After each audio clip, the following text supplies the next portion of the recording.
కేటీఆర్ నువ్వో బచ్చగాన్వి నీ పద్ధతి మార్చుకో కనీస రాజకీయ అవగాహన లేని వ్యక్తివి నువ్వు సీఎం రేవంత్ రెడ్డి ప్రజాప్రభుత్వాన్ని దున్నపోతు ప్రభుత్వం అంటావా అని ఎమ్మెల్యే గంట్ల సత్యనారాయణరావు తీవ్రస్థాయిలో ఎద్దేవా చేశారు.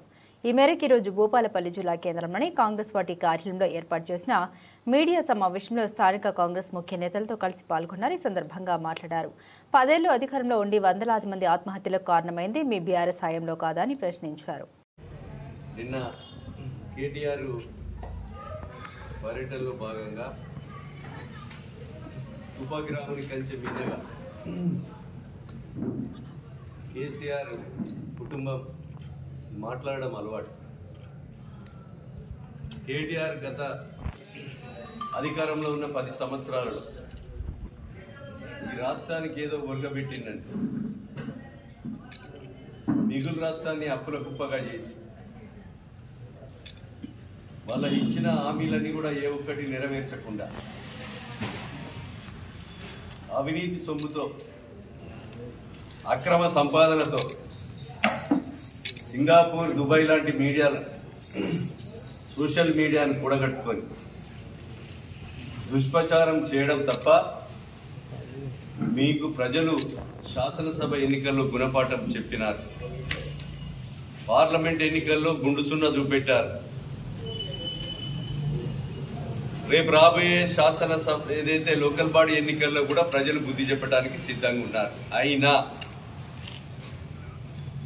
మీ అహంకారం ఇంకా అధికారం ఉన్నవని అహంకారంతో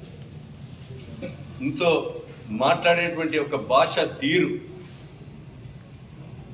ఏ రకంగా ఉందో ప్రజలు గమనిస్తున్నారు. కాంగ్రెస్ ప్రభుత్వానికి అధికారం ఇచ్చిన తర్వాత ఓర్వలేక అనేకమైనటువంటి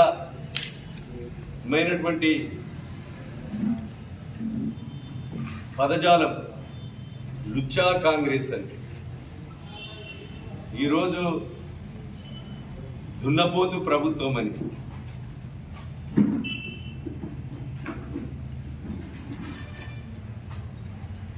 ఒక స్థాయిని మించి మాట్లాడడం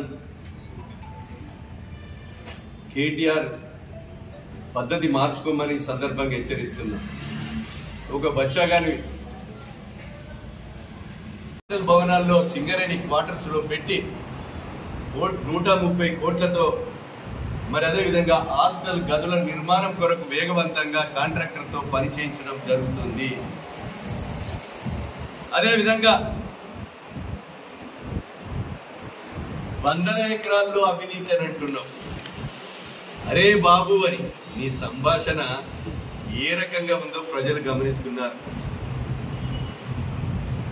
కనుక ఇంకేమన్నా భూములు ఎక్కడో అక్కడో ఉంటే అవి కూడా సర్వేలు జరిపిస్తున్నాం. కలెక్టర్లకు తగు ఆదేశాలు ఇచ్చాం.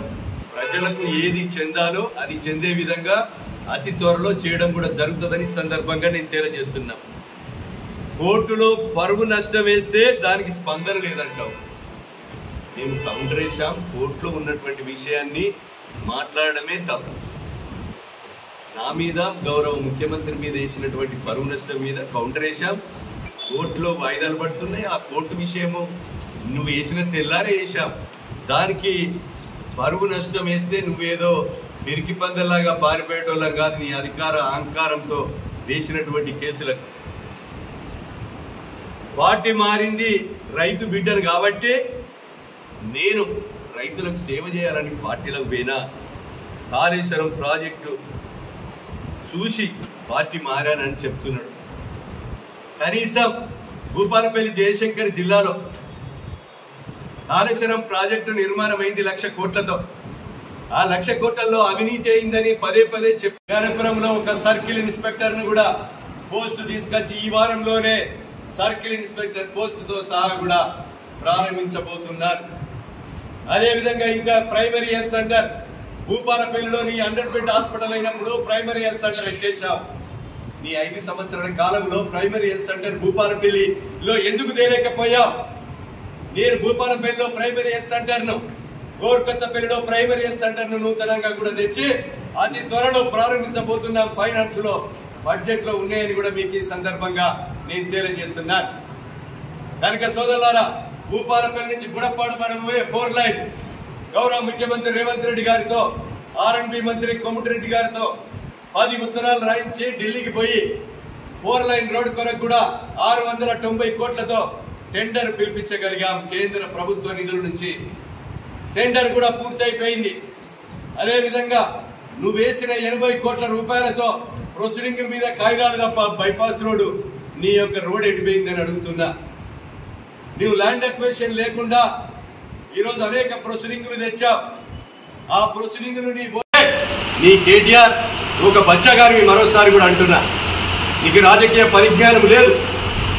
ఈరోజు నీ మాటలు ఎవరైతే సీఎం రమేష్ మాట్లాడారు, ఏమని మా పార్టీని విలీనం చేస్తా, నా పార్టీని విలీనం చేస్తా, మా చెల్లె మీద కేసు ఉంచకుండ్రి, నా మీద డ్రగ్ కేసు ఉంచకు, ఇంకో కేసు ఉంచకని అన్ని కూడా అల్లి ఈరోజు మాట్లాడే మాటలు మీరు మాట్లాడతలేరు. నువ్వేమైతే కోరుతున్నావో నీ బీజేపీ ఎంపీ సీఎం రమేష్ గారే మాట్లాడుతున్నారు. దాన్ని గమనించాలి. చూసి పార్టీ మారానని చెప్తున్నాడు. కనీసం భూపాలపల్లి జయశంకర్ జిల్లాలో కాళేశ్వరం ప్రాజెక్టు నిర్మాణం అయింది 1,00,000 కోట్లతో. ఆ 1,00,000 కోట్లలో అవినీతి అయిందని పదే పదే చెప్పాం, కానీ 1,00,000 కోట్లు దిగమింగారని చెప్పలేదు. 1,00,000 కోట్లలో అవినీతి జరిగి ఈరోజు పిల్లర్లు కుంగి అవినీతి వాళ్ళ జేబులలో పోయిందని చెప్పాం. కానీ ఈనాడు కూడా కాళేశ్వరం ప్రాజెక్టు వల్ల భూపాలపల్లి జయశంకర్ జిల్లా కుంగక ముందు కూడా ఈ భూపాలపల్లి నియోజకవర్గానికి 1 ఎకరానికి కానీ 1 ఇంటికి కానీ నీళ్ళ